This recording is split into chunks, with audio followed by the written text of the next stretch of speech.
Three, two, oh, we're live. Woo! Hello.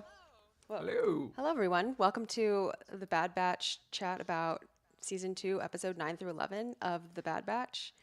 Justin is not joining us today. Christina is, but she'll be joining us when she gets here. Um, so it'll just be the two of us to start with, just like the old days. Like the old days. Yeah. Um, so we're covering 3 episodes today, and it's kind of funny because we were talking about how the arc is kind of similar to the last 3 that we did, just coincidentally, where it's just like the first one, for me at least, is a little bit slow and setupy, and then it Mm-hmm. like kind of pays off. Jonah's here. Oh my gosh. Sorry, we haven't seen you in a while, Jonah. We have not. Hey, um, yeah, so the first couple episodes, or no, season, like in my opinion, and James, tell me if you agree, episode 11 was definitely the most interesting to me oh yeah. of the 3. Yes. Yeah, 100%. yeah. To the point where I panic texted Xanthe before coming on stream today saying I really only remember anything about episode 11 um, because it was so much miles above the last 2 episodes in my opinion. And I can only speak to 50% of the episodes preceding 11 for this stream because I did not watch episode 10, everybody. I did read a synopsis of it on Wikipedia, but I think we're going to talk about this on the stream. Is that this show is somewhat losing my interest, more so than any other Star Wars show has as of late. So I'll just throw that one. I'll just throw that out there. Put that out there real quick. Well, this is a question Paul. for the chat, which is like the first question is I'm still echoing big time, James, by the way.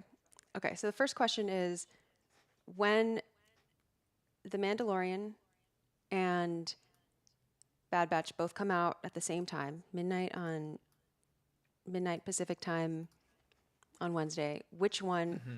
are you watching first? So that's just a question for anyone to answer.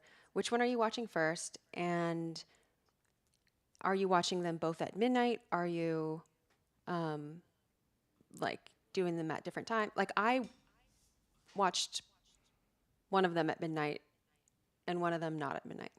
That's what I did this week. So yeah, tell us which one Mm-hmm. you watched first.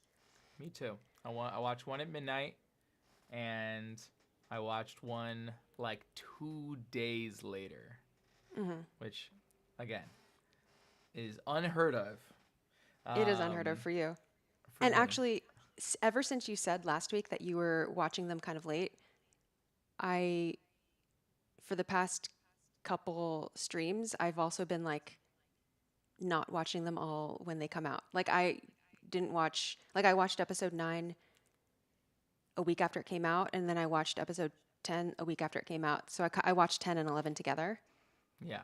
Um, Jeannie says, I live in CET time. Is that central? Central, yeah. Okay. I watched The Bad Batch first, then log into my job, and then put on Mandalorian. So it all starts at 9 a.m. for me. Okay, so you're saying that you don't stay up to watch them at midnight.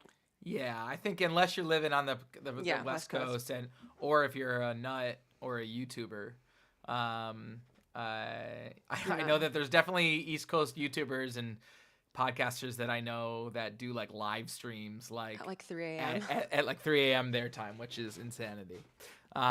Which I mean, it's great, awesome, and good. It's a good kind Good of for them. insanity. Yeah. I Um, couldn't do it. Yeah. but um, oh yes, oh CET, yeah, okay, Oh, yes. Central European time. I was yeah. I was like, that doesn't sound. Yeah, okay. Yeah. So for me,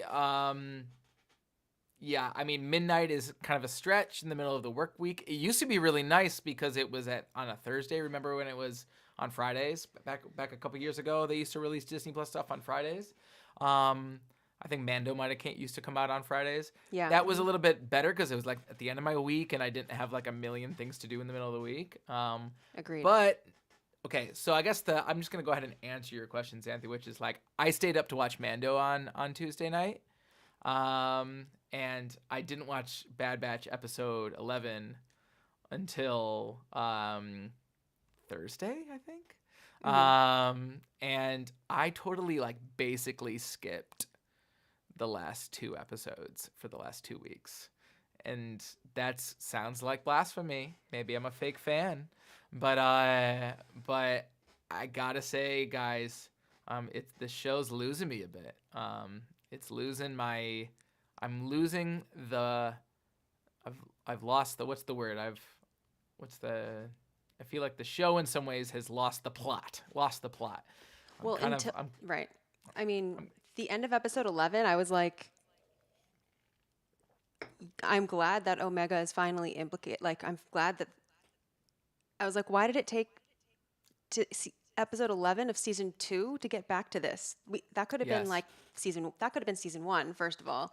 That could have been beginning of season 2. I was happy about, like, I liked episode Yeah. 11. I was happy about like the ending. I thought it was really exciting and like, oh, they name drop. But it was also was like, Yeah. how many end of the episode cliffhangers are we going to get that don't actually end up going anywhere? Yeah. Still, I And liked it, but I just wish we had yeah. it earlier. Agreed. And I think, I'll say what I'll have to say like now so this doesn't turn into like a constant like Bad Batch hate stream, which I don't want it to be. It's definitely like I think the episodes in and of themselves are well made and they're fine. And like I love the characters. I think everyone's a lot of fun. The performances are wonderful. And the quality, like the actual quality of the production is wonderful. The animation is incredible. The music is great. But I'm just, in terms of the overarching like point of the show, I'm losing it. And I think we talked a little bit about it. Like I've also had the luxury of like watching like other animated shows not on a weekly live airing basis. So like maybe I would feel the same way about Rebels if I had been watching it live, but I wasn't, like I was Mm. able to just binge Rebels on my own and like, make dinner when I'm like while I've got an episode on and I can just come in and out when the boring stuff is happening, but I'm just playing a whole season usually or like playing a bunch of episodes in a row because I'm just like sitting down to watch it. As opposed to Bad Batch, just like, okay, here's your episode for the week. And I'm like, wait, all they did was go into a mine and it collapsed on them and they had like a heart to heart and that's it. Okay, got it. I'm really glad I stayed up to midnight for this one. I don't know. So I don't want to be too unfair about it, but I have to say yeah, sure, Jeannie. Yeah, like, yeah, show doesn't need a point. Um, I think, yeah, that's great. I guess maybe just like the stuff that I am tuning in for on a weekly basis isn't engaging enough for me to want to continue to tune in, even though it doesn't have a point. Like maybe like with sitcoms, at least I'm getting some laughs on a regular basis every week. If I'm tuning in, yeah, Seinfeld didn't have a point, but at least I'm like getting some laughs each week. I maybe don't feel super entertained as enough by it each week. But again, that's just like me. And like, I'm not like, if someone's like really digging it, awesome. Awesome.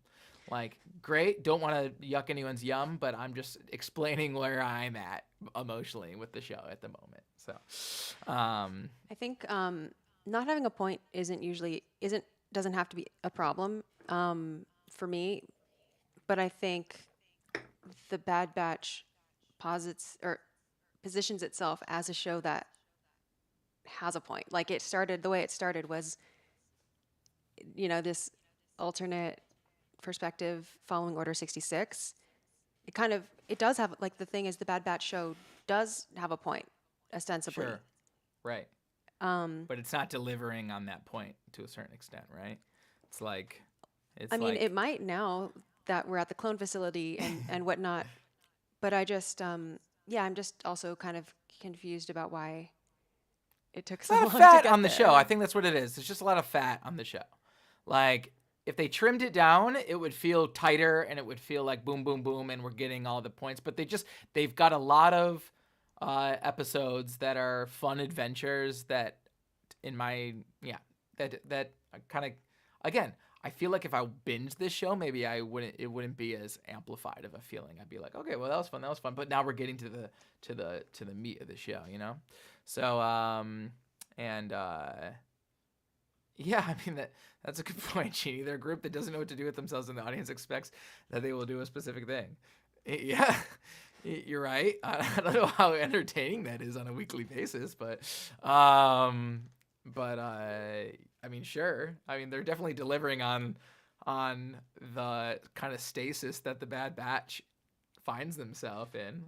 Whether that's enough to make me watch this show every week is up for debate.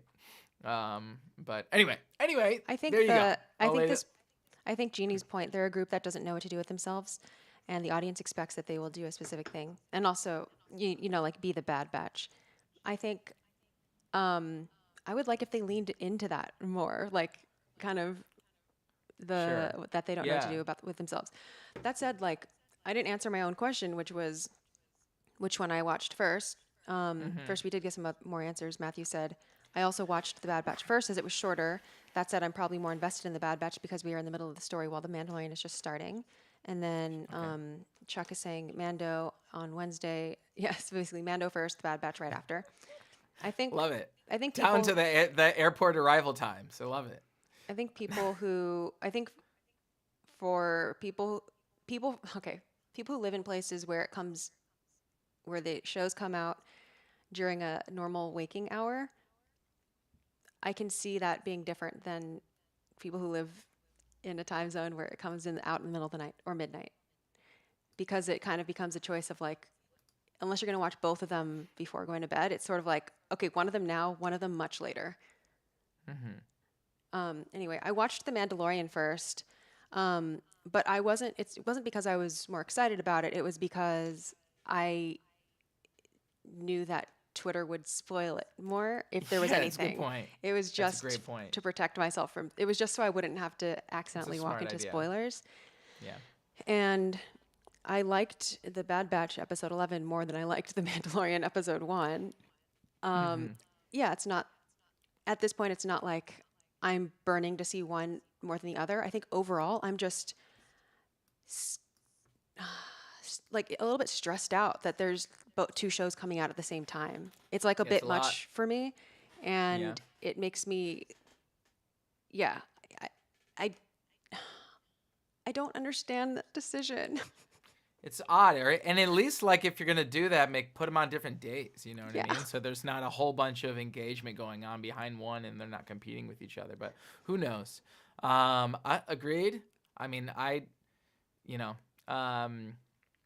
I think maybe especially with Mando coming out this week, it definitely like amplified and solidified some of the feelings I've been having for the last couple of weeks, being like, oh, why didn't I even like I got home from like work on Thursday and like, oh, I still haven't watched that Bad Batch episode from this week, you know?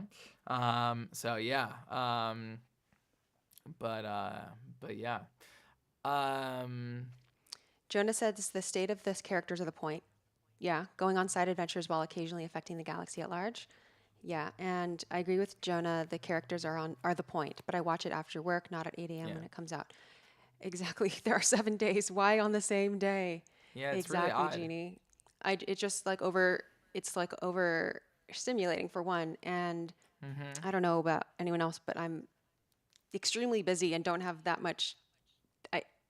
It just feels like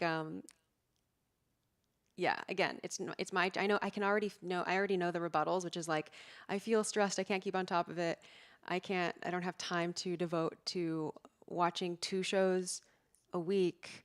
And then of course the answer would be like, well, no one's making you. You don't have to. It's just a gift from Star Mhm. Wars. You can just but like Yeah, as someone that's who true. is used to staying on top of everything, it feels Yeah. like a little bit like, well, I don't want to let go now, but it Yeah. feels like kind of unfair. It's not, but obviously it's not Yeah. personal. Of course, it's not unfair. It's like your professor is all of a sudden giving you like way more homework than you can handle, basically, you know? And you're like, listen, I'm somebody that always submits my assignments on time. And now all of a sudden I've got a writing assignment and I've got like a lab assignment, you know what I mean? So Yeah. yeah, it feels like that. And Um as a podcaster, as a very tiny podcaster slash person who does live streams, as we do with the band bat with the band batch, it also makes like it it forces me and us to make choices on what we're going to cover. And For the thing is sure. like And also like I and can't also cut like like outlets. Like yeah, outside of podcasters, also like media outlets, you know? for Like sure. I'm not seeing regular reviews written by the Bad Batch like on a wide basis, you know? Not that they necessarily were all the time, but like I mean when you're releasing content at the same time also there's only so much attention a big project like this can garner within the public consciousness, and Mando is gonna take it every single week from now on. You know what I mean? So I'd be curious to see what their viewership is even like for Bad Batch anymore. You know? Um, I feel like it'll still yeah, it'll still probably be pretty high. I just feel like more people watch The Mandalorian period. Someone I you think? follow was Yeah. like I knew this would happen. We all knew this would happen. Was confused about why Grogu was back Oh yeah, yeah. with. Yeah. That's funny. Yeah. And they honestly the recap in Mando wasn't Was all very like was not yeah it wasn't it was very they're very much real anyway. I know this is a Mando yeah. stream again. I just want to like again reiterate that I'm like really happy that other people are really like still digging the show, and I'm not like I don't hate the show and I don't like dislike the show. I'm just like I'm definitely like mellowed out on and tempered like how much excitement I get out of the show at the moment. There's these little bits though. There's always that's the thing is that there's little bits like the overarching story I'm very interested in. I'm still interested in you know how the Empire is engaging with these cloners on Tantus, and like I'm still interested in like Omega's journey. I'm still interested in these things. I'm just like not getting enough of it because there's so much like just in my mind like just mindless action. Like there's just like I don't really want care that the mine collapsed or whatever happened. Like I don't want care about that. I'd rather like let's just speed forward to that conversation that Tech and Omega have because that was wonderful and that was awesome. Like that was the best part of the episode. It's like I feel like what they could have done for episode 9 is just been just like started the episode with Omega and Tech in that mine and just showing us that conversation and then just be like end of episode. That was just I don't know. I feel like the Ipsium thing it's a is joke. It's a joke. Oh, It's a okay. joke. Okay. All Um, so yeah, all the action pieces, like the actual bulk of each plot of these exercise or these episodes, are like to me the least fun part of these episodes. Is like, ooh, Tech got to admit that he like or like got to explain to Omega like, listen, I feel the same things that you do. I just process them differently, and I feel that things different, you know. Which was like that's so interesting. Good, we got more we got more like character development from Tech, and we got a moment between Omega where she's like trying to ask the people around you like, why don't you guys care that like Echo is gone? You know, those are like the juicy character bits that I just want to see more and more and more of. So yeah. um, I so do think that this I do think this set of episodes was probably slightly better on that front. yeah, Like at least the mine thing, at least the cave Ipsium mine thing wasn't too like fast. Like there were a lot of slow moments, so that was I found that like good. And I mean it was good to see Omega is kind of like quote unquote acting out, kind of getting mad at them, kind of needing her space, and you know, it's like showing that she's growing up and everything. Um, yeah, I think none of this would be really a problem if all the, like you said, all the episodes, if one could binge watch them all, or if there just yeah, weren't so many things coming out at the same time. yeah. It's pretty Yeah, intense for sure. yeah. Anyway, that's all said and done. Um, The dad patch. they are the Dad Batch. As a I relate to what I refer to as the dad batch. That's funny. However, even The Mandalorian is very dad focused. Yeah, that's true. There were so many symbolic noms in that episode. Yeah. Well, okay, let's cover episode 9 then. First of all, there was like a nice vibey like guitar music as we flew over that like Mm. pretty planet. Um, and the That was really pretty. And there's some really nice, interesting, like percussive tambourine type playing. It sounded a lot like a kanjira to me, oh which is a Indian uh, drum with a single jingle on the side, and that's what it would kind of made it sound like that to me. But I don't actually think it was a kanjira, but maybe it was. But it had this really nice pitched sound to it, like a low pitch sound, which most tambourines don't have. And you heard that like that pattern that kept playing. It's like all throughout episode 9, it's got this like that timbre. It's like shun da da da da dun, something like like oh but so yeah, little timbres that don't that that I think stick out to me. Um, I don't know. I don't know what it yeah was, with but it was nice. So yeah, and the guitar thing kind of persisted throughout the yeah, episode. Um, little harp too, right? maybe, but it was with the drum, I think, that you're talking about. Yep. Unless, yeah, okay, yeah, I know what you're talking about. It did feel like kind of, if not Western, somewhat Western. Yeah, I'd say it was somewhat Western, and it was like in E Yeah. minor, so, which is a very friendly like guitar Either key. Western, it had a lot of qualities of flamenco music, actually. Yeah, yeah, almost And I like. Do you think think the percussive stuff was like hitting the guitar? it sounded like a wooden sound, so that could have been hitting guitar, could have been a cajon, wood blocks. Yeah, it's hard to say. It's got this quality to it. And it So it was like definitely open could. chords too. It's like open fifths like this. Yeah, it could be. It definitely could be. So it's got that percussive, like it's only sounds like just a couple musicians playing together. Really, really, really nice. Really nice music. And then there was this cool like synthy crystally music for all the Ipsium related stuff. Yeah, and especially Um, down during that conversation I mentioned with Tech and Omega. yeah, and some of it was just a real straight like crystally like I don't know, the really Mm-hmm. crystally sound, and then some of it was like the pulsing type of synth like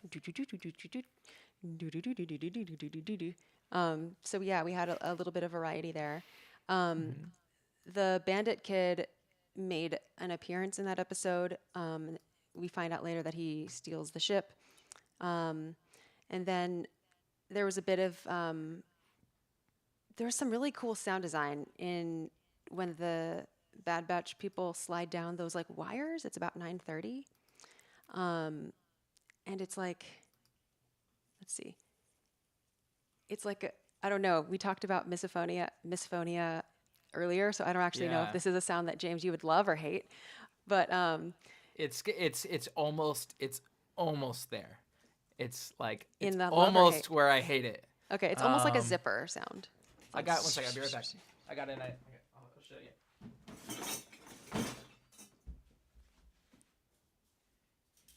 It reminds me a little bit of this sound. This one. Oh, that's Kabasa, very border. Yeah, that's on the border for me. right? How's everybody doing with that one? That's a kabasa. You'll see this in lots of music from Latin America. You'll hear just basically beads around an instrument like that, Yeah. and that's what that sounds a lot like to See, me. when you do it like in a short burst, it's fine. It's It's fine, good. but when I you're like just it like actually. But I've never heard it just so prolonged. Judy says, I love having the percussion specialist here. I know. James has so many toys. I do. There, the other thing that like, okay, I'm looking at my notes. They're like, cool. comm link beep. There's a musical riser happening as the stampede starts chasing them. Oh yeah, that was kind of freaky. What's funny, I think, is throughout these episodes, we're actually not getting very much of the Bad Batch theme.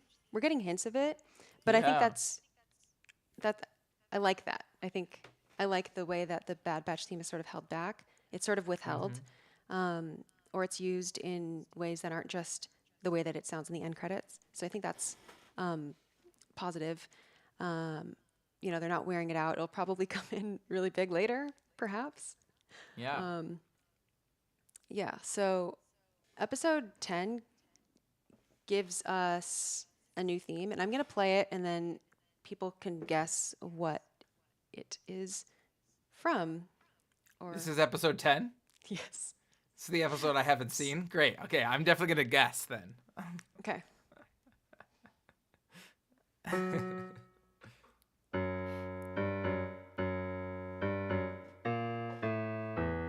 Oops.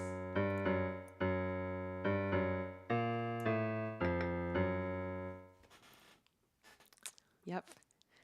I'll play a variant.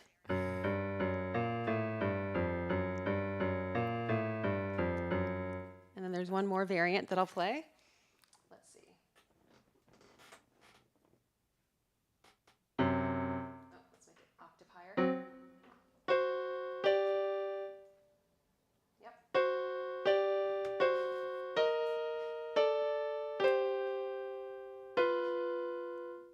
Yeah, lots of tritones and perfect fifths, perfect fourths. Awesome. So, does anyone know what that theme, when that theme came up? It came up a ton in that episode. It was like the main music I remember from that episode. It was a persistent theme, and it was for a new character, a character Is that it is not going to last. is it that big orc looking guy? Yes.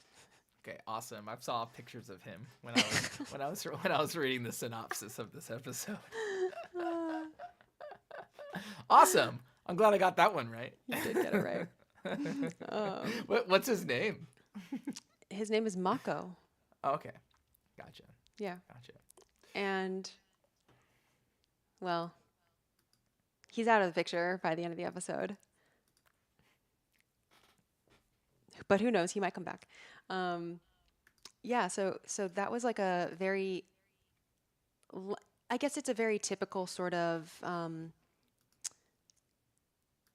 theme.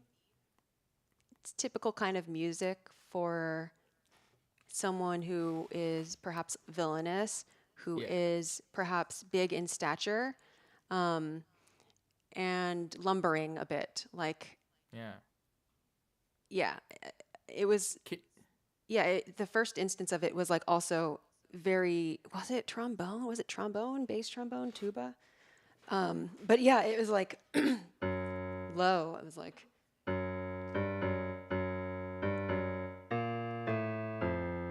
So it's That's all interesting. contained within these notes. That's interesting. Can anyone name another character that has that same exact rhythm as at the beginning of their theme in Star Oh. Wars?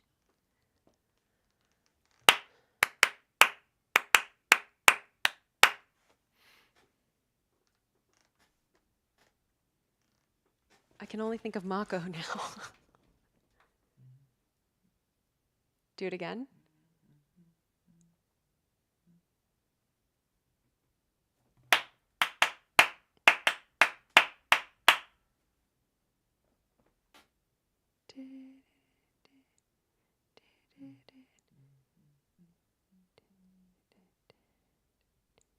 I don't know.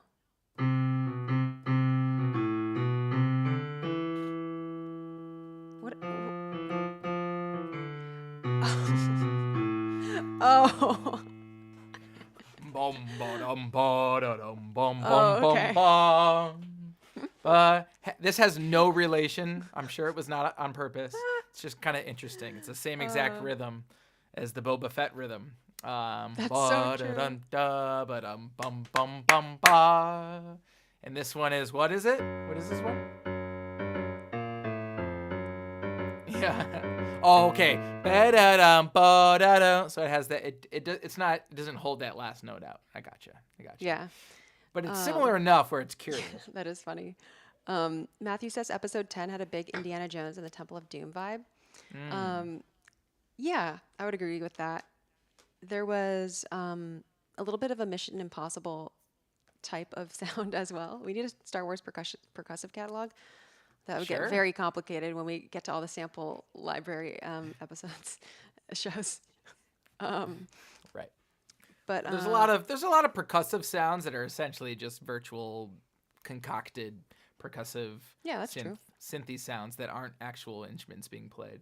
Right. Um, yeah, like Omnisphere has a million things that aren't actual samples of instruments, but they sound like they are. But So one of the main focuses of episode 10 is first of all they find this kid that stole their ship, obviously, and they find out that he's working for Mako uh-huh. and Mako Fett, and Mago he Fett. is withholding water rations for a bunch of people that work for him. This And guy is like the what's his name? What's that guy? Unkar Plut. No, no, he's Immortan Joe from Mad Max. Oh, I haven't I seen don't know that. if you guys have seen Mad Max, the Fury Road, I guess it's the most recent, even though it came out years ago. But he does the same thing. It's an apocalyptic wasteland. It kind of looks like this guy too. Um, That's funny. and his whole thing is that he has water and he only gives it to on his he controls all the water and how it's distributed. So that's interesting. That reminds me of Dune as well. Actually, I don't. To a lesser, only well, I guess only because of the water being precious thing. Mm. I don't really know the extent. Yeah, don't ask me about Dune. I've only seen the one movie, the new movie. Okay, so the also there's like quite a bit of wind sound, howling wind sound in this Mm. episode. Like if you just even listen to the beginning of the episode, there's tons of howling wind. Um, Benny, who is the kid that stole their ship, has a really cool hovercraft sound, whatever his craft is called. Um, Yeah. and there's a bit of diegetic music at about 13:45. And Mm. we talked about diegetic music. Obviously we've talked about it many times, but I think the most recent time that we've talked about it, I was saying that it's sort of like elevator music on purpose. Like there's no vocals, it's very repetitive. It's like meant to be background music because it happens always in the background when characters have to talk. So it's kind of like fake jukebox music. Yeah. And this follows the same type of thing. It's very like boring AI generated source music. Yeah, that starts at 13:45 ish. Yeah, just another like purposely out of the way. Purpose. Yeah. Yeah. Um, It's yeah, cool. it's like boom, boom, Dong, it's dong, boom, ding, ding, dong, dong, dong, ding, ding, dong, dong. boom. Over and over. Boom, boom, boom. Yeah, it's gonna stay that way for quite some time. That's funny. Um, Hmm. I think Mako was supposed to represent Sid. Sid is a lot nicer, but was still controlling and gives the Bad Batch only 35% cut. The Bad Batch could be doing so much more on their own. Hmm. Yeah. I Although mean, I get the sense that mhm. I get the sense that Mako was more like Sid's not like. I think Mako's situation is more like indentured servitude almost, like or almost like they don't really have. You know what? Mako is sort of like Lady Proxima in Solo, a Star Wars story, being like the crime boss with a bunch of kids doing Right. stuff, just doing stuff for them. Basically, Oliver Twist. Right. Yeah. What's that guy's name in Oliver Twist? I don't remember. God, I wish I Lulo remember. Baggins. I don't know. You just make. You just Yeah. making that up. Yeah. What? Yeah. Oh, Fagin. Fagin. That's right. Yeah. And then the other one is the Artful Dodger. Is the other kid, right? Um, Omega so tells the Omega kid is Oliver afterward. Twist. This other kid is the Artful Dodger, and this Mako guy is Fagin. I guess so. Omega tells the kid afterward how it's a big galaxy and they do whatever they want, but the kids still stay there. Right? They feel like they have no other option. Yeah, Yeah. it's very sad. Um, though it kind of does set up, perhaps maybe we'll visit them again later just to see. Um, there's a scene at the end, just seconds, where Wrecker looks at Lula. Who's Lula? And off to the distance. His isn't that his his bunny? His bunny? Isn't it? No, I don't know. I didn't Oh, watch you're this kidding. episode. No, I'm not kidding, but isn't that the name of it? Yeah, it is. It's the name of his bunny, his little stuffed bunny. Oh. I And don't. off in the distance, it took a minute how known children are being used by higher power. Yeah, okay, I was right about that. Yeah. Lula Right. is his stuffed animal. Oh, right. Okay. That Okay. looks exactly like, not exactly like a bunny, but is a bunny. No, it looks like I'm looking at it. It's right here. Wrecker is at the end of the episode, and he's at the outside the ship. this does not look like a bunny. Are you kidding me? No. What are you? Wait a second, Xanthe. Wait. Okay, this is ridiculous. It's a Tuca doll. Find another picture of that thing. That is definitely looks just like a rabbit. What are No, you it doesn't. talking about? Look, find another picture, Xanthe. Okay. Okay, that's the same picture. I Wait, didn't no, I'm I looking didn't at- I didn't oh. put another one up yet. Okay. You're telling me It's a that Tuca doll. That doesn't look like a rabbit to you. No, not at all. What kinds of animals have ears like that, Xanthe? What are you talking about? It's a rabbit. What do you like, It is what? not. I mean, I know it's not a rabbit. Like It's like a but double Twi'lek. Or it's like a Twi'lek almost. Closer to a Twi'lek than Okay. a rabbit. All right. I'm being gaslit here a little Oh bit. my God. It's like, that is not a rabbit. You don't know what a rabbit looks like. They even have an Oliver Twist-ish bowl scene. Oh Yep. yeah. I have to side with James. Jeannie says. Yeah, thank you. In our world, it looks She's- like a bunny, but they would call it a Tuca. Okay, fine. I think it's funny that as you kept pulling up more pictures, you realized how much it actually looks like a rabbit. I agree that one picture that you show me, it kind of doesn't look like one. Okay, I've never made the association until now, but now I understand that. Okay, good. Yeah, Yeah, okay, definite rabbit vibes, says vibe. Chuck. All right, point taken.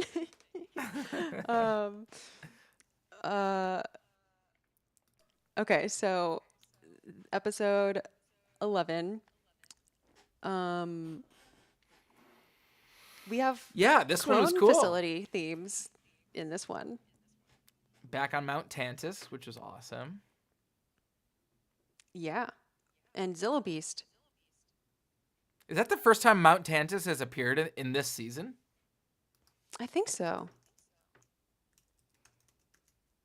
I think it. Yeah, can anyone confirm that? I think it has, right? And this was from and remember, Mount Tantus was from Legends originally, right? Mm-hmm. So, and it was, says Wikipedia, it housed one of Emperor Palpatine's secret storehouses, considered a forbidden place. Came to house Grand Admiral Thrawn's secret cloning program during the Yep. Thrawn campaign. So you know all about that, Xanthe. I do. How, There's a somehow Thrawn has been mentioned on the stream. I don't know, and it's usually me that does it. So, but yeah, so I think this is, they really teased Mount Tantus at the end of season 1, and it took them 11 episodes to bring it back. which I think is Okay. which could be fine. I'm not saying. Okay. again, we already talked about what what hasn't been working for us with the season, so I'm not gonna bring it up. But it's just like these are the types of things that I just want to see like more follow up, like on a more regular basis. Like I don't. When's the last time we saw Crosshair? You know what I mean? Like there's also like we saw a little bit of Crosshair's story, and then we're like we lost it a little bit here. It feels like that all the characters just don't have enough to actually do on a regular basis. All the players in the show. It's like it feels like the whole season's plot is happening in slow motion. You know?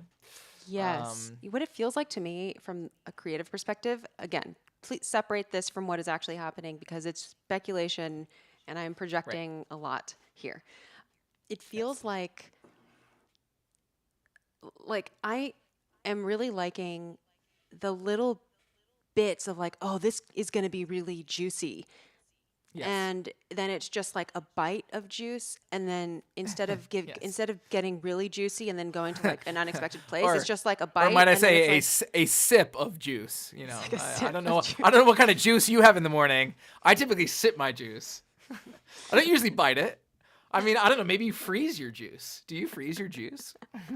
So it's like a sip of juice and then it's like another sip a long time later. And it's like it's sort of Yes. it feels like okay, this is how I feel about the High Republic books a little bit, where it's like Mm, there are some key things that are going to happen, but it takes instead of like really saying, okay, let's start there. Now let's just see where this wild idea goes. Let's like go really deep right. with it. Like let's see it this idea all the way through. It's sort of like, okay, we have this idea and then yeah, not sure how to follow it up right now, but the next big thing is so let's just kind of leave it hanging. It's sort of like Yeah. the depth of ideas isn't plunge like we don't plunge into very many depths. We get Right. hints of deep things, but we're not going there. And Yep. I think that's like what I'm really feeling is like and because sometimes it's like I don't know, you have to really see the whole thing through to have it really pay off. Yeah. And I'm not seeing very much like risk taking in that area. It's almost like they thought, oh, this clone facility thing could be this could lead to some really amazing plot. But we're not sure what to do about it right Right. now. So So we'll wait until next season to really follow up on it. That's what it yeah, so feels let's like. just kind of leave it Yeah. there. And Yeah. because, well, first of all, we can't upset too much of canon, but also, I don't know. Well, It here's just, the thing. All this cloning stuff that's like it seems like it all like in my brain I could like connect all the dots and make it all like blend beautifully with like what we see in like Rise of Skywalker even. Like it all feels like it all make sense. Like Palpatine had all these cloning initiatives that all were seemingly connected. We've got Grogu and all the cloning with Dr. Pershing and in Mando. We've got Rise of Skywalker with Snoke. It feels like it's all connected, but maybe they're gonna tie it all together. This whole cloning program all was part of the whole thing, you know. Um, but and hopefully, yeah. I mean, to me, like I feel like these little sprinkles all do feel like they're all part of something purposeful, but they're just I'm not getting enough. I'm just getting a little drop of the juice, like you said. You know, I want a bigger gulp. You know, um, yeah. so yeah, I hear you. I'm with you. Um, and it also kind of here's what it kind of feels like. Then this is like what the season feels like. It feels like it's like they wrote all the interesting bits of what happens this season out on a piece of paper, and they're like, okay, now how do we make this fit into 20 whatever episodes or whatever they're gonna do? You know what I mean? They're like, okay, let's just put a bunch of like random side adventures in there, and then we'll pepper in all the fun parts, like and all the important parts throughout, which you know, Yeah. whatever. Yeah, perhaps. Or we have to hit, a few things. We have to make sure that we put references in because the references, a lot of Star Wars at this point is like, we have to put this reference in so that it can be explained by something else. And then everything Yeah. is sort of like a reference to something else. But someone at some point has to do the work of actually telling that story that everything else is alluding to. But the thing is, because Yes. of exposure and just the repetition, seeing something a lot of times without having much explanation about it does actually work to an extent on Yeah. people. Like, oh yeah, it's that thing. I recognize that thing. Like that Yes. definitely is like something that works. But I would like to not have things rely on that Yeah. so much. Yeah, I wanted to go a little deeper. And I think that we've gotten in some ways I know you're not a huge Marvel person, but I know like to me it's like what's starting to not work as well with the Marvel stuff is that they're following what would like what really worked leading up to that Endgame movie. Like all like the formula that they were following was really working, and now that they got to that point where they kind of like exploded into that Endgame movie, now they're kind of doing some of the same things, and it's kind of like the movies are getting a little stale. And so for me, like I was really jazzed and pumped for like 2 seasons of Mando where we're like, oh my god, that's Ahsoka. Oh my god, that's that. Oh my god, that's Bo-Katan. Oh my god, that's that. But that's not having as like strong of an effect on me as it once did with like, oh my god, that's Rex. Oh my god, that's the Zillo Beast. Oh my god, that's the, you know what I mean? Like I'm starting to get a little bit like it's not like hitting me as hard anymore, you know? It's like I'm going to like it's like I'm going to my favorite restaurant too many times in the same week, you know. Mm. That's how it feels like, you know, because I love seeing my character, like I love seeing Cad Bane on the big screen, you know. I love seeing those things, right? But like I can only take so much of just little hits of that without like not wanting to go deeper. And Andor gave me like none of that, you know, almost none of that. Well, actually, here's a funny part: is that we kept joking that it kind of was doing a little bit of that, but it just like wasn't owning up to it, you know, like with his you know the museum that he worked at and everything like Oh, that. right, Or right, like right. oh you know all these little nerdy things that were actually in that show. But anyway, you know not to harp too much on that, but yeah. So I it'd be nice to move away from that, and I did feel I know we're not talking about that. I did feel a little bit like that for the premiere episode of this season of Mando, but um, I felt that way a ton with this premiere season of Mando. But yeah. okay, I feel the batch is its own story. Yes, I agree. The story is that they are veterans in this world where they don't have a place. So they and we are learning about who they are outside of that. Yes. Mm-hmm. Which reminds me, I liked that whole senator arc with the vet like fighting for the veterans and everything. Yeah. Um, Yeah, but and like the you thing know, is, to be, okay, hmm what I guess is the open question. What are we learning about who are they outside of that? What are we learning about who they are outside of that? And what are they learning? Um, yeah. I guess I'll say like I think they're learning that they want to help people. They do. I guess they always wanted to help people though, because that's part of their programming. right, For we're not Omega, learning at much. least, she Yeah, cares a lot about the family aspect. What else? I think what they're learning is that they don't. I mean, that's kind of the point, the narrative of the clones, right? Which is like, what is your point of your existence once the whole reason why you were created has gone away, right? Yeah. And eventually, the answer to that question for like Rex and some of the clones that we see in the Rebels show is okay. Well, that means I'm gonna fight for the rebellion because I'm fighting because like because the republic that I was fighting for is no more, so I'm going to fight to restore it, right? And that's what Rex and that crew end up landing on. It's like to a certain extent, which is kind of interesting because like Rex in this show is like pretty active in the rebellion. So I am curious to see like how Rex goes from where we see him in this show to where he ends up when he gets discovered by Kanan and Ezra in Rebels, because it seems like he's kind of washed out in Rebels, right? And he's like not interested in fighting the Empire per se, Mm-hmm. necessarily.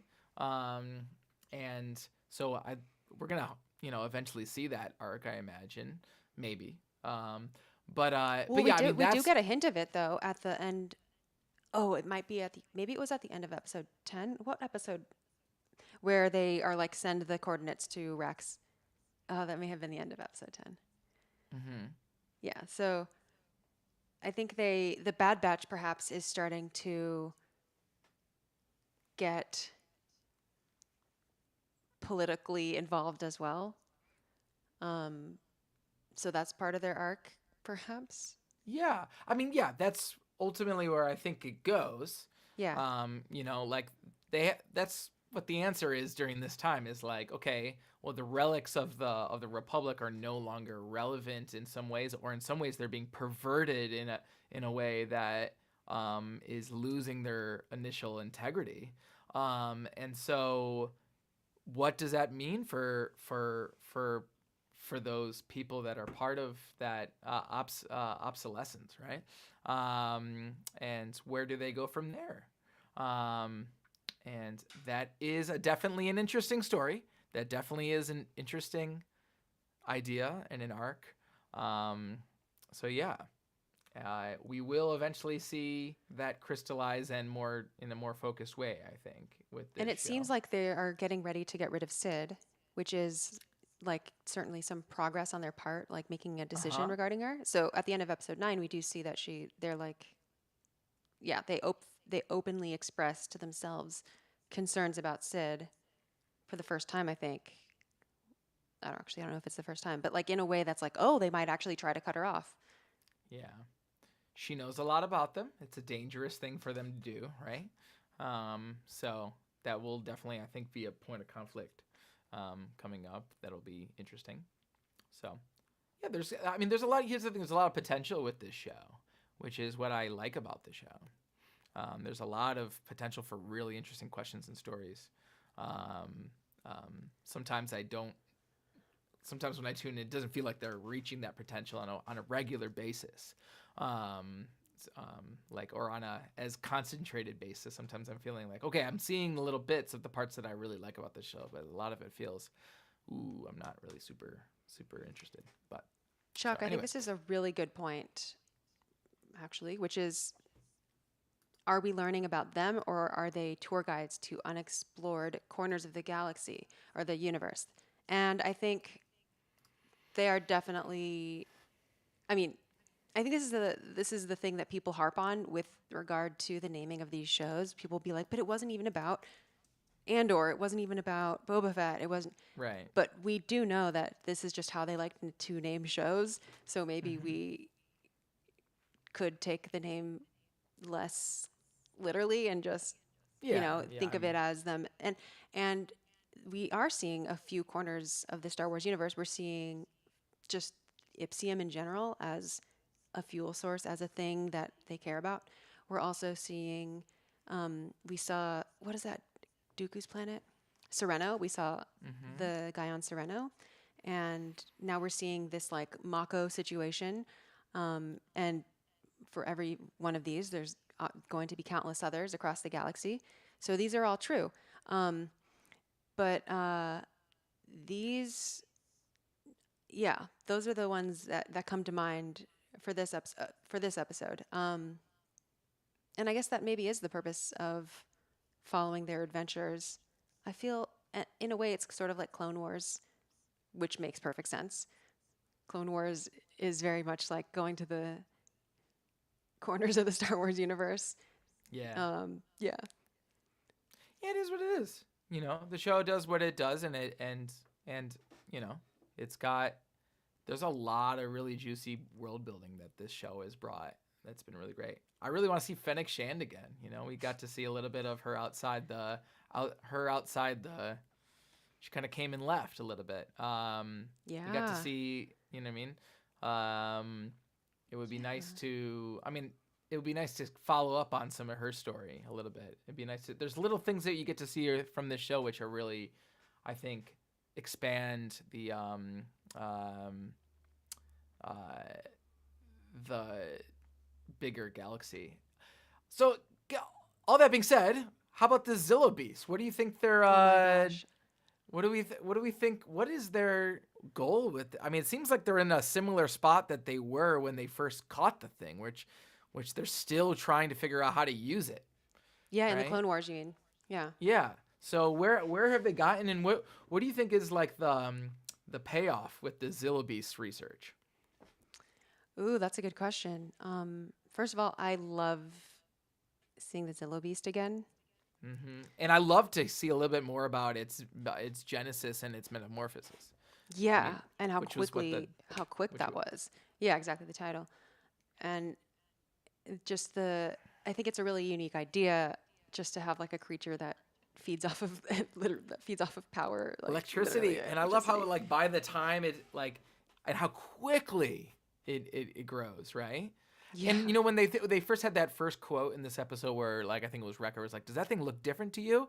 Mm-hmm. I thought, I don't know why I thought this, but for some reason I was like, "Oh, it must be a different one than they were initially seeing." You know what I mean? Right, right. I was assuming that there was more than one, but I wasn't. I didn't pick up until it was basically too late. Oh, like, oh, this thing is just growing and changing at a massive rate, which is really interesting.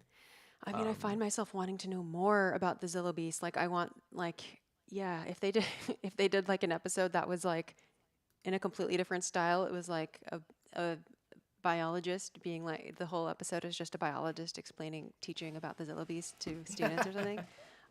Just totally break the form of the show. I think that would be super interesting. that'll be fun, right? Yeah. Uh, Because what I yeah, want like to a know is like, Jurassic can Park that for thing? Because I Zillibees. want to know, can it shrink? Can it go backward, or is it only forward from here on out? Because if Yeah, so, I see many issues with the first of all, the vessel that they brought over to pick it up just happened to be the right size. Good thing it didn't get any bigger. Um, the tank that they put it in, good thing just the right size. Like, right. what if it gets bigger? Like, I just want to know, like, how Yeah. much And has is the there a empire prepared maximum? for that? Is there a maximum size to it? I mean, I did say. I mean, it seemed like when the empire showed up, it it was really interesting. It seemed like they had like the gear to anticipate what had happened. You know what I mean? Right? Because they like scooped it up into a giant ship where it could fit inside, and they already had a tank ready to go that was like big enough to hold it. You know what I Yeah, mean? So I think this I think they were expecting it. No, I didn't think they were expecting this problem to have. They were trying to just transport it in its infancy, right? Um, and then something went wrong, and then it started feasting on electricity and got huge, right? So that seems to be what the plot was. So yeah, I think I agree that like the facilities that they had it in were not were not apt for like it if it to grow grows to a this, lot more. right? But I think that's like they weren't expecting it to, right? Like they were expecting everything to go fine, and that they transport the Zilla Beast to wherever they were bringing it, and then testing things on it. But everything went wrong, and it got big. And sure enough, they show up with a spaceship that's like equipped to scoop up a giant monster, you know? So, I mean, that's not just like standard. That doesn't seem to be standard equipment. Like they just like, oh, we just have this thing that we have a tank for anything giant that we need to take. You know what I mean? Like I think that like was a ship specifically like ready to grab the Zilla Beast. You know, and Yeah, that also leads me to believe like, is this because what did they clone it? They cloned the original one from Clone Wars. Is that what happened? I don't know. I don't remember what they because the Emperor says something at the end of that episode in or this I guess at the time he's not the Emperor yet, but Palpatine says something at the end of the episode. Do you remember? He like says like grab a sample of that or something. Does anyone remember? Do you Oh, or somebody in the that's right. Like yeah, okay. It's kind of I should rewatch that episode because I remember it does was anyone like, remember in the chat like what Palpatine says at the end of the Zillow episode and uh and in Clone Wars? Also, I can't help but like I can't I can't help but think about the apartment and housing app Zillow whenever I think of the Zillow oh, like Beast. Zillow with a W. Oh, that's Yeah, funny. Yeah. I keep thinking that like, the Zillow Beast is like a mascot for like getting a cheap apartment in Los Angeles. But anyway, um, or like somebody that's really good at finding an apartment is a Zillow Beast, you know. Oh my Um, God. uh, anyway, um, but anyway, yeah, I'm curious at what I don't remember he said. So what I'm curious about is like, is this the first time they've cloned the Zilbeast, or is this just like prototype number or whatever? You know. According to Wikipedia, the thing that Palpatine says is he gives orders to Dr. Bull, which is clone the Zillobeast. So it is, Clone the Zilbeast. those were the orders. So I wonder if this is the first clone. It's the first iteration. Because they already had all the gear ready to go, like for if this happened. You know what I mean? So I'm curious what the background is on all that, on that research. Yeah, is this a species that can like, is there only one Zillobeast and its clones, or is it like there's baby like, I are don't they like remember. reproducing species? Yeah. I guess we don't know. I guess we don't know. But it's, yeah, I wonder if Palpatine's force lightning will just make it grow more, or if Oh, something that's about right. something about Right? his own, like if he can lightning himself or something. Um, yeah, I don't know. There's lots of mysteries surrounding the Zillobeast, and they have doctors on call. Um, it is it is. I understand the position of the storytellers. It is tough to have the pressure of coming up with a scientific explanation for something, because then that will be tested in Right. many things to come, and will, yeah, you have to Right. like word it carefully to, yeah. Um, but I would just want to know more. Just want to know more, I and definitely do. I, yeah, the way that they, it's so. I feel so sad when I see the Zilla Beast like, um, getting sealed up in the water tank and getting trapped and just getting, I don't know. Yeah, it's not a good week for advocates of giant creatures in the Star Wars universe. You know, in terms of Yeah, the, right. I Between thought that this was and also Mandalorian. a pretty interesting opening scene to the Mando ep, where basically the culmination of the intro sequence where it's like boom Mandalorian is like when he like blows up like a like an innocent giant crocodile. You know what I mean? Yeah. I just thought I just they Star Wars has really been enjoying the like that it's enemy numero uno is not actually the Empire. It's It's giant giant beasts that monsters that are minding their own business for the most part. You know what I 100%. mean? Like You know what I that's, mean?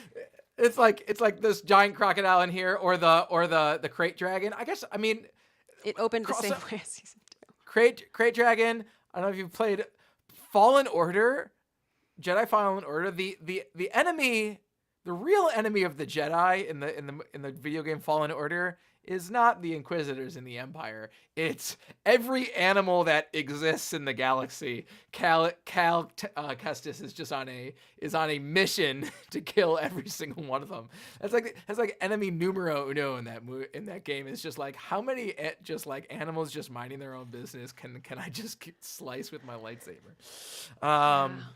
So Yeah, for anyway, sure. I was talking yeah. about this on Discord when after I watched The Mandalorian, but I think there's something psychologically very interesting about human Book of storytellers' obsession with with that.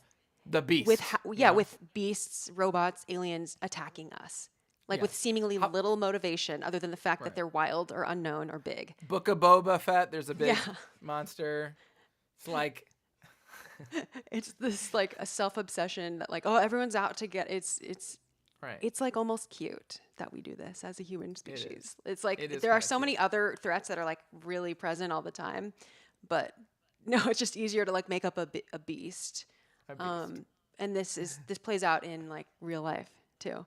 Oh I yeah. mean, this Oh isn't yeah. just like a Star Wars thing. We do this as people, I guess. The Rancor. Yeah. But anyway, okay, so the Zilla Beast. Let me play something. Okay.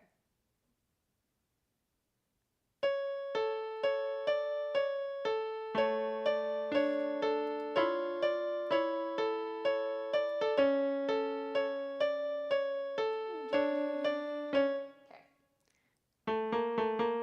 Imagine a few voices.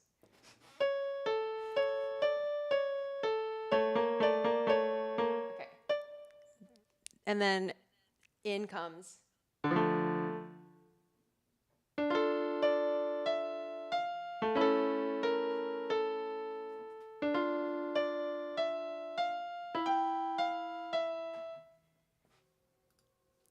this was like a recurring theme in episode 11.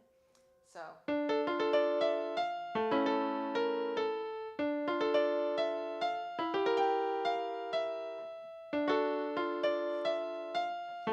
and then a variant of that would be like, oh, my violin bow is doing something very.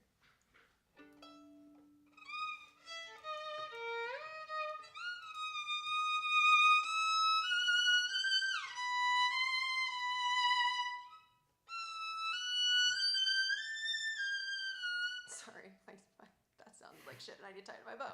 Let's try that again. Okay, now that I remember. It's much slower, actually. Okay, it's eerie.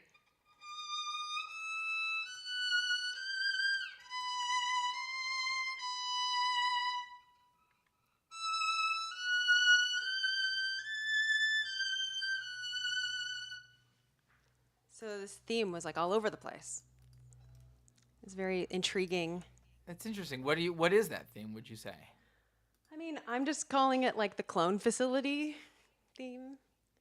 Since the first time it popped up was at the very beginning of the episode when we are on we see Mount Tantus, and yeah, it's very like villainous sounding. Like it doesn't sound good. Like it. I mean, it's pretty, but like it sounds like bad news, and it sounds mysterious. It does. Yeah. So the first time to hear it is like at 1:56, and then the like, part 2 of the theme comes in at 2:29. Yeah, what do you think? Like, what about that theme makes it sound mysterious? I guess it's just. Well, first of all, it's obviously just my interpretation, but I think it's the harmony, the tempo, lots of half steps. Like it's like, first of all, the and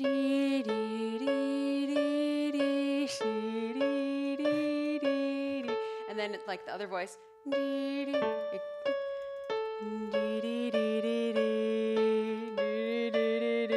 Like that just sounds mysterious to me. Just like the notes involved, the harmony. We have like these minor, hey, cue the music. Circularity, that too, for sure, Chuck. That's like, yeah, the fact that it's just like, it's, you know what, it's like twiddling its thumbs. Yeah. It's like twirling its mustache. And then it's like, yeah.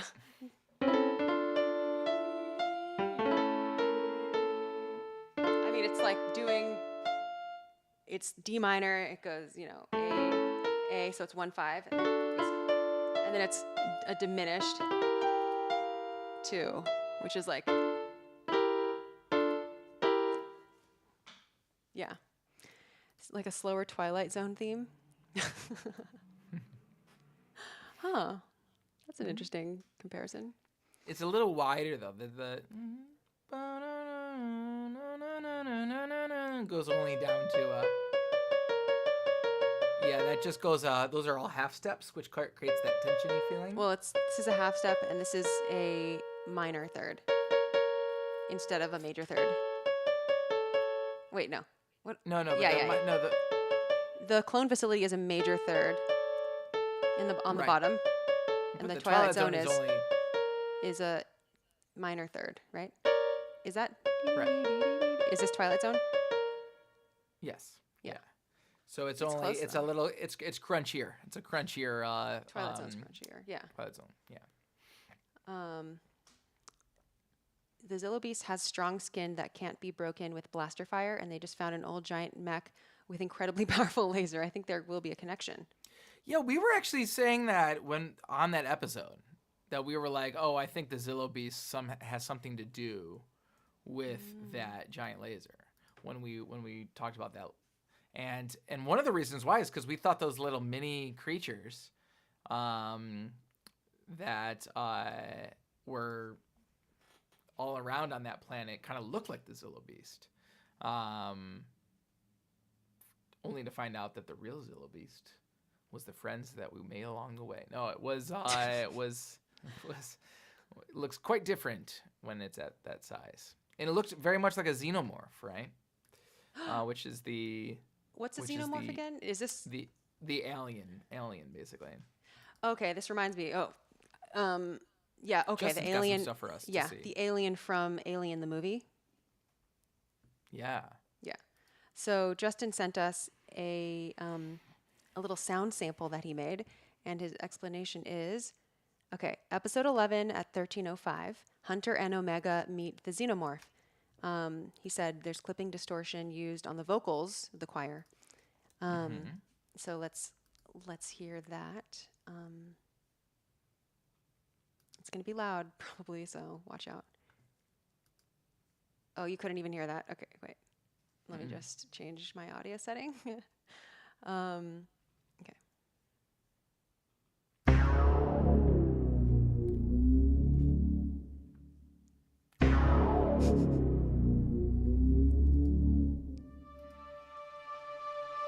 That's the clipping.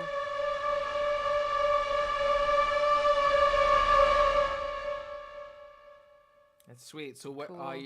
what's clipping exactly? Like, I think here, it's like, do you hear right there? It's like, then it sounds like Justin said, it's easy to demonstrate with your own mics, but like, Right. I feel like I don't want to hurt anyone's ears. So everybody, I mean, Like, can just you scream into a microphone. can you turn your volume down on the stream and then turn your gain up on your thing? Yeah, that's right. I'm turning my volume down. Okay.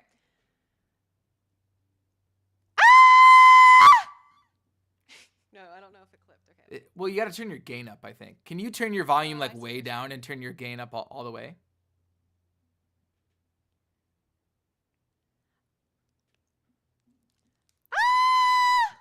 That just made it worse. That just made it. Yeah, less. but what, Wait, I let think me- you need to turn your gain there we go. Yeah. Did it I think flip?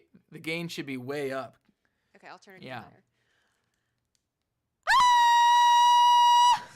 Yeah, it has that like distorted. Can you play his sound again so we can see if we can? Yeah. So he's saying, what is he thinking? That right there. That's cool.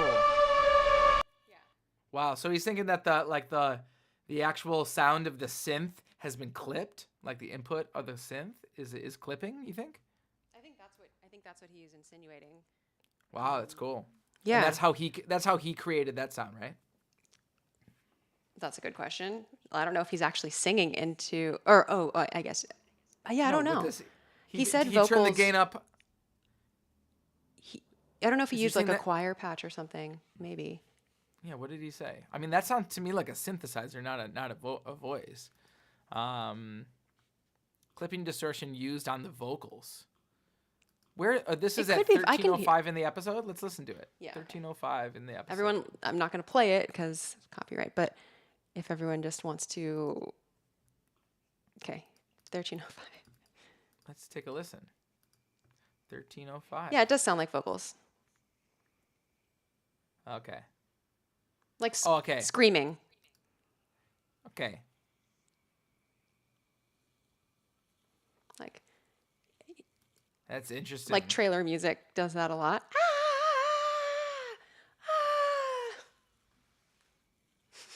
That's cool. That's cool. And it's really high pitched, right? Like, Well, it's like yeah. That's cool. hope that didn't hurt anyone's ears. No, you're good. Yeah, trailer music, exactly, Chuck, exactly. Jeannie gives you a skull, James. That was all right. Folk engine is just like A little munchy in there. okay. Yeah. Clipping. It happens.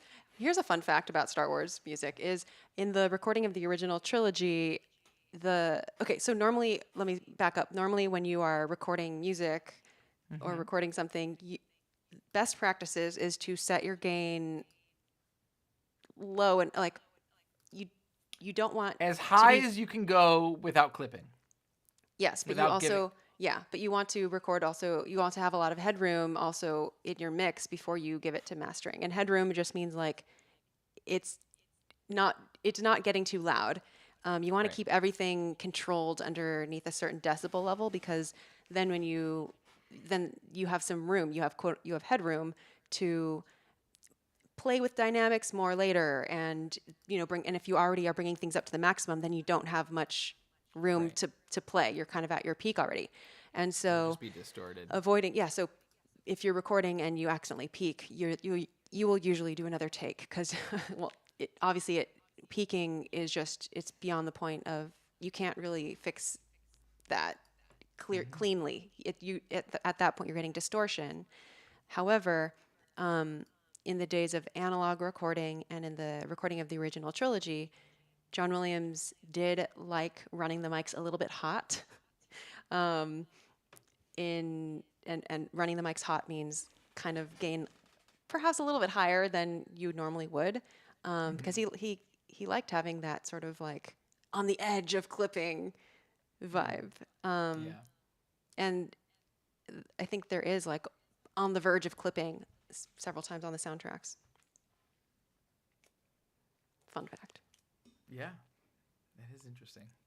I used it to justify the fact that the end of my closing theme for this Empire Strikes Back season of Star Wars Music Minute, the end of there is a tiny bit of clipping.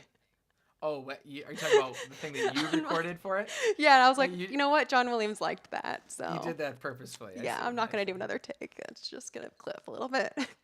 I couldn't do a take without it clipping. It wasn't happening for me. It clipped every time, and I just, yeah. Anyway, I hear you. okay. But this was a cool episode. I liked. Um, I also liked to see the batch. Basically, they could have just pieced out. They saved their own skins. When the Zillowbees got loose, they could have just been like, "All right, let's get out of here." Um, but they didn't. They're like, "No, we have to go and like protect the villagers." And I also thought that was really creepy how the Empire showed up and like basically made all the villagers like get onto the transport. Basically kind of like being like, "You didn't see what you saw here," kind of thing. Yeah. Um, hey, what? Why were they there again? Why did Sid send them there to get what? I don't even know. Analog clipping would be more forgiving than digital clipping. Oh, okay. I'm gonna have to. That's good to Why are people screaming about Star Wars? know. Yeah, because Literally because screaming about. yeah, because with digital clipping, you're literally just like it's a lot like static and distortion. Like it's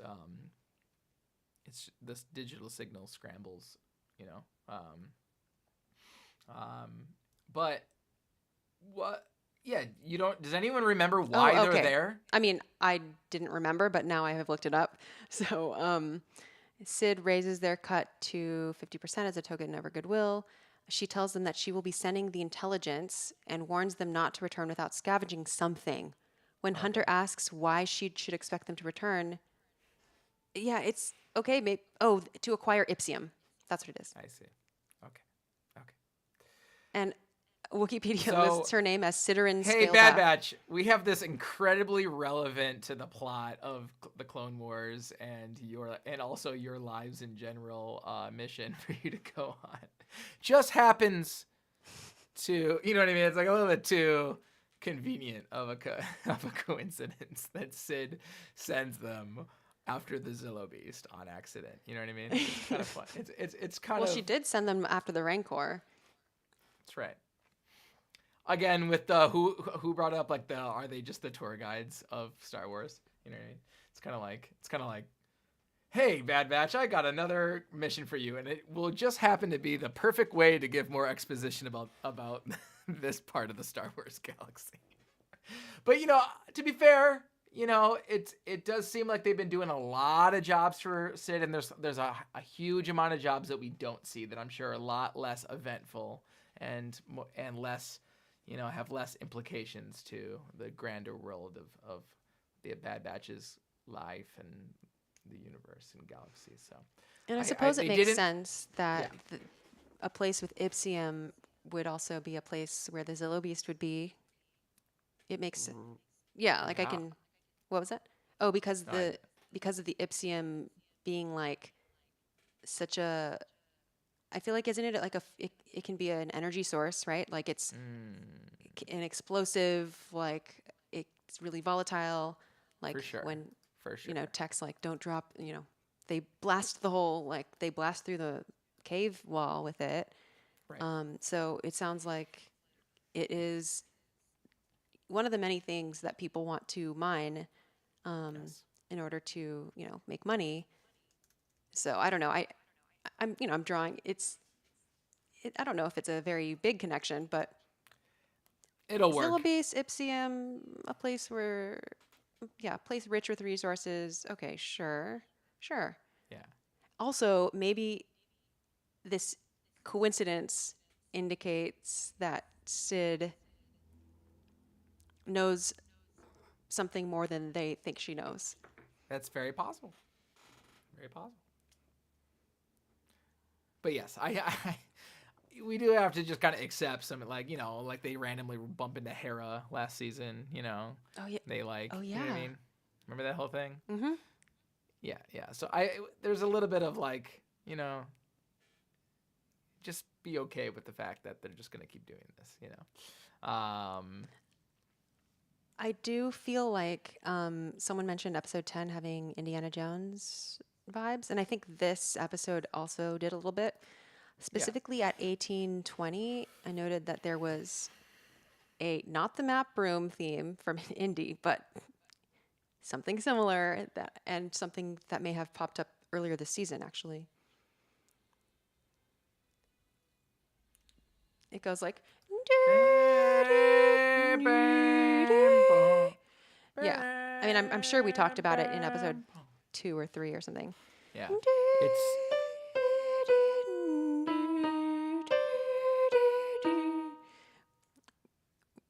Which is not the same thing as Indiana Jones, but which is Oh, it's very similar. no, Yeah. no, it's not that either. But it's something where it goes I a small step and I then a big step. I have been on that ride so many times that I now just associate that with the ride, and, like, Oh, me I don't too. even remember what actually happens when we first hear that theme in Indiana Jones. I don't even remember. Is it the arc? I don't remember.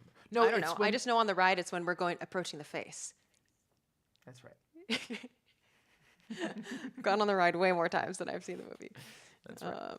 If there's any shortcut to Xanthe's heart, it's talk to about random Disneyland soundtracks to them, and you'll be. Yeah, Disneyland ride soundtracks. It is something I know way too much about. You should go have a like a Disneyland ride music minute YouTube channel. I have talked about it on a podcast many times. Um, I think Sid is going to turn on them, Matthew said, especially now that the Empire are hunting for Omega. Maybe pull a Hondo and tell the Bad Batch right away where they are taking Omega. I mean, Yeah, Sid isn't to be trusted, it seems. no, for sure not. Is anybody named Sid in any piece of fiction trustworthy? I don't think so. Sid's last name is Scaleback, by the way. Just have to throw that Sid out there. Scaleback, that's fun. Her name is That's fun. Sidorin Scaleback. Okay, we were talking about this when Book of Boba Fett on how, like, what do you call it? I wanted to say, I almost said Targaryen. It's no Trandoshan. Trandoshans, like, we need some better representation of Trandoshans in Star Wars, regardless, like, of anything. We do I in mean, the High remember, Republic. okay, that's true. But I mean on screen, right? Like, Yeah. and like how apparently it was like acceptable for black what was his last Chrysanthemum. name? Chrysanthemum. I should know that because of your name. It's just like okay that he's got like prejudices against an entire race of people because of the particular activities of a select group of Trandoshans. Well, So well, wait a second. Wait a second. Wait a second. yeah, let's go. Trandoshans, from my understanding, enslaved Wookiees, but you're saying it was just a select group of them? It wasn't like a kind of a big movement of enslaving Wookiees? But are we? There is a significant portion of Trandoshans that enslave Wookiees. Yeah. But does that mean that all Trandoshans inherently are, to be Of to be course not, but it discriminated would make against? no, of course not, but it would make sense that but I understand okay, I don't want to get too real world here, but it's sort of like I don't know. It's sort of like white people being like, "Well, I personally didn't do anything to like, affect people who are not white in this country. I personally am not responsible for this. So why do you have prejudices against me?" It kind of course, it's like it's still, it's not good to have those prejudices. However, it just is I understand why he does. Black Chrysanthemum does have Yeah, that prejudice yeah, I know. or But what that, I'm yeah. saying, but I'm saying obviously prejudice are things that you should not have, right? And we do need and so we should have more representation of particularly Trandoshans in the Star Wars universe that can make them out to be like less like always villains, right? Like they're always villains in every context in Star Wars, right? Um, and In and live they action, should, I guess. yeah, live action, sure. So that's what I'm saying is like, they're always like viewed as this like same thing. The reason why like at one point Twi'leks were basically always being subjugated and always being, like shown in this, not great representation of that race. So let's mix it up here. So I all that to say is I kind of hope that Sid turns out to be a good person because like I don't want to see another villainous Trandoshan, but I think that's probably where they're going with it. Yeah. Yeah. Um, Lama Su is still alive. Yeah, go figure. I mean, I'm glad because that was some of the most interesting parts of season 1 to have her in the. I wanted to say the mayor. Is it the mayor? No, what is the other the yeah, what do you call it? That's Oh, you who mean the senator what, or whatever? no, like is that prime minister? That Oh, Lamasu is oh, the oh, okay, prime okay. minister, right? I want to say the mayor. The mayor. I'm the mayor of Camino. So that's what I think of. No, Lamasu and Nala Se were some of the most interesting parts of season 1, and I'm glad that they're like making new appearances. So Yeah. And so Nala Se is just not motivated to work, is the right. problem. They're like, control your person. And he, it sounds like Lama Su is kind of taking care of himself. He's just going to take care of himself at this point. Or he's sort of, he gave up Omega, like, and I don't really know exactly what he meant by, like, she is the key to controlling her. I don't know if it was just like because there's something about Omega that we don't know, or if it was more just like emotionally, she's the only one that Nala Se cares enough about to do something on behalf of. What do you think?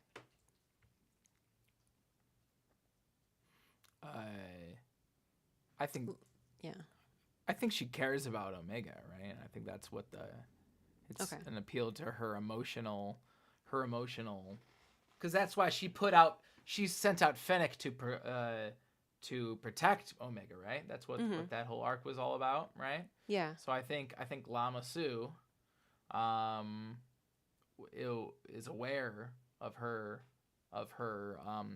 It's kind of like when they find out like that Spider-Man is Peter Parker, so they go find MJ and they like capture MJ because they know that's like the way That's his one vulnerability. Is Spider-Man's one vulnerability is his his girlfriend, right? And so that's kind of what I feel like is It's going like on when here. Like, Vader oh, lures Luke to Cloud City.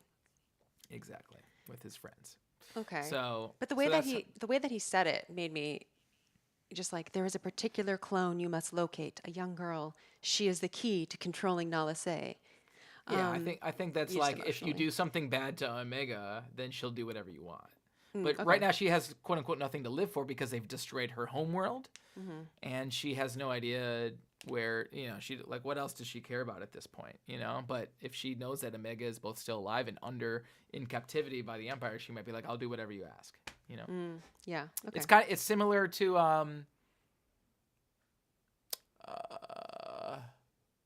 I guess it's not similar to this at all, actually.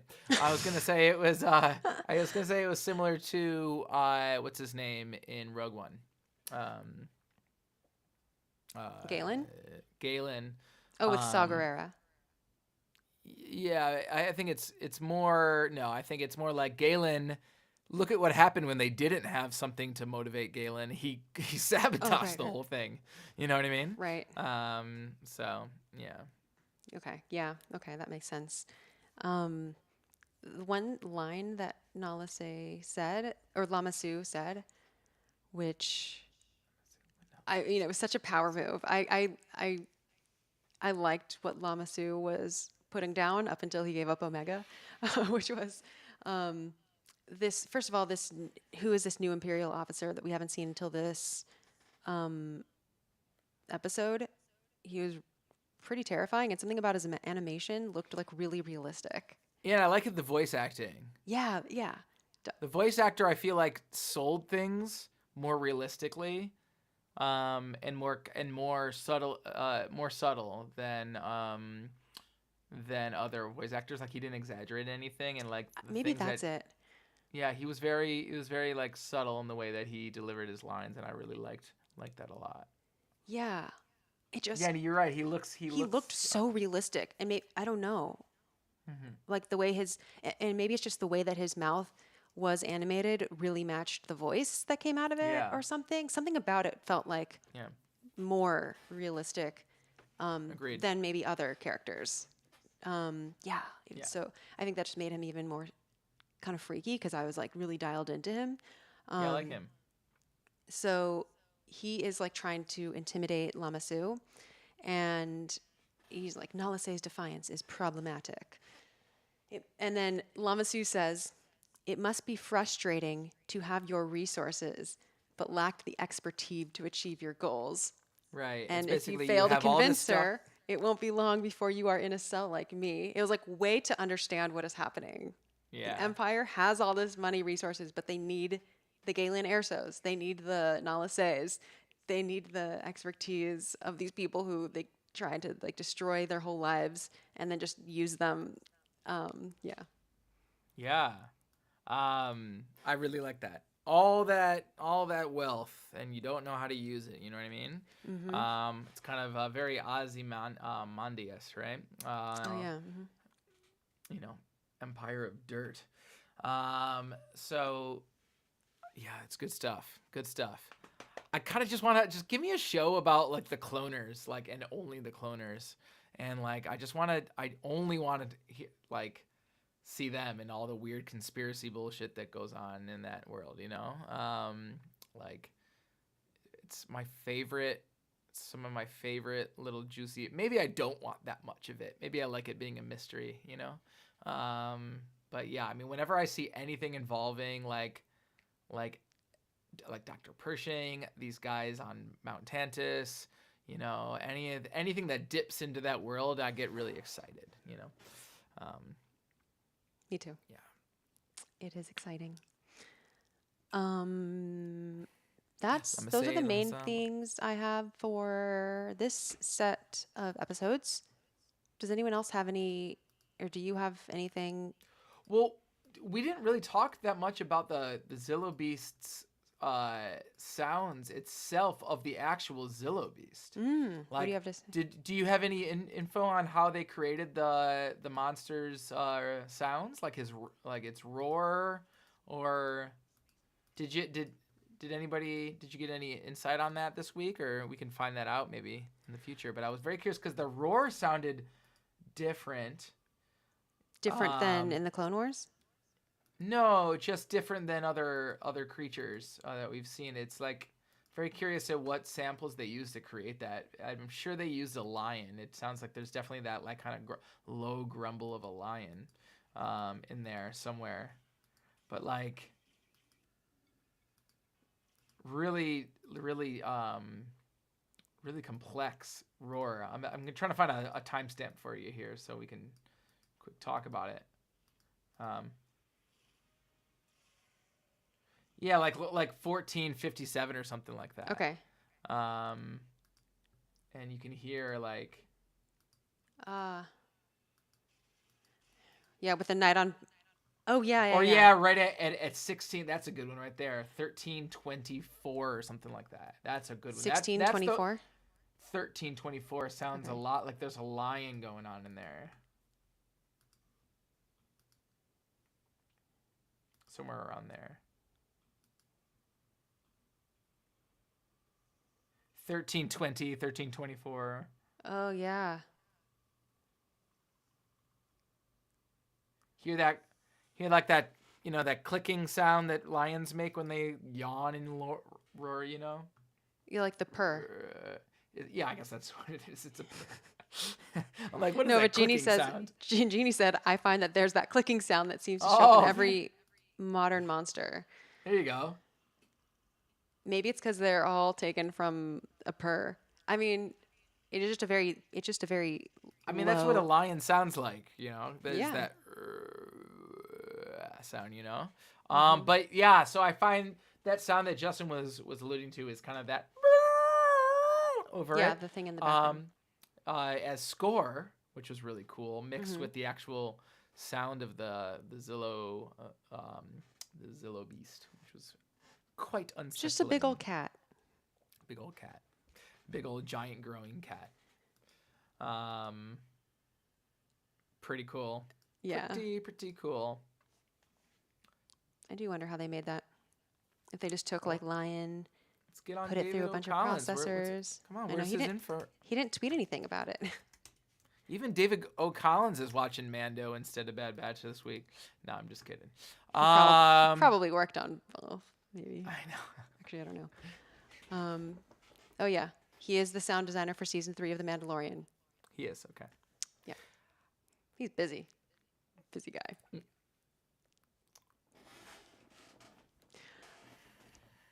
So, anyone else have final thoughts about any favorite, uh, any favorite moments, any questions? I guess one more thing I'll say is that episode 11 did have a bunch of those like Night on Bald Mountain type of scoring Yeah, for sure. with like the chromatic strings going like And the imagery is very much like that, like totally with the big thing flying in Fantasia like for Fantasia. sure. You know. Mm-hmm. Yeah. And then the like trombones or low brass doing like boom boom. Yeah, for Yeah. sure. I wonder if I think we'll hear this clone facility theme in the coming episodes. I think that will be one that sticks. Just a prediction. Not all of them have stuck, obviously. Yeah, so we have that to look forward to. And well, jury's out on whether I can get Xanthe to. I'll keep working on them on seeing if we'll do Mando or not. I don't have time to do Mando. You're saying to stop doing Bad Batch? Yeah, I'm not. No. Well, jury's out. Everybody. No. The reason I don't want to switch is because, well, first of all, we're almost done with this season, and I feel like to just stop doing it without seeing it all the way through, like that would bother me as a viewer. So And it kind of, and I feel like all the things that we've been watching and paying attention to and talking about, are like leading up to, like, we're most primed to talk about this. And plus, I will say that even though I'm watching Mandalorian first, but only because of spoilers, I think the music in the Bad Batch is more It's interesting. better. It's better. Yeah, for sure it is. So, by the way, everyone, you can it's at Star Wars Muse Min at Twitter. If you want to let Xanthe know that you want to hear Mandalorian reactions, go ahead, tweet. I would try to tweet at least once a day. Um, and you can also find them at Xanthe Wow. Tan on Twitter as too. You could probably find them on Instagram too. So if you want to see and hear Mando reactions, just make sure you make it known on a regular basis too. Okay. Oh, the real Zillow beast is the Zillows we made along the way, James. Oh, yeah. No, we're gonna keep doing Bad Batch. Since there's we only have 2 more streams left for Bad Batch. But if you want, in addition to that, Mando reactions, you know where to find Xanthe. Okay? Sure. You can let me know. The clones are going to appear in The Mandalorian and the music themes make it over. We will see. I'm guessing no, but we will see. I would guess no, but honestly, I think the music is much more interesting to talk about in the Bad Batch. But there's no way the themes are making it over. Also, yeah. But yeah. but there's room for James to be wrong. But he's probably not wrong. I am probably not. All right. Well, thanks for joining us for talking about this set of episodes. Christina has a migraine, so that's why she didn't join us. Oh. Yeah, she doesn't feel good. But yeah, in a few weeks we will be talking about whatever 11, yep. 12, 13, Next 12, week we'll be tuning in. 12 to 14. Episode 2. So. Anyway, you can always let us know, or just tweet me or whatever if you have questions or things that you want us to pay attention to, or if you really, really want us to cover The Mandalorian. All right. Well, with that, we're gonna have a little outro theme happening.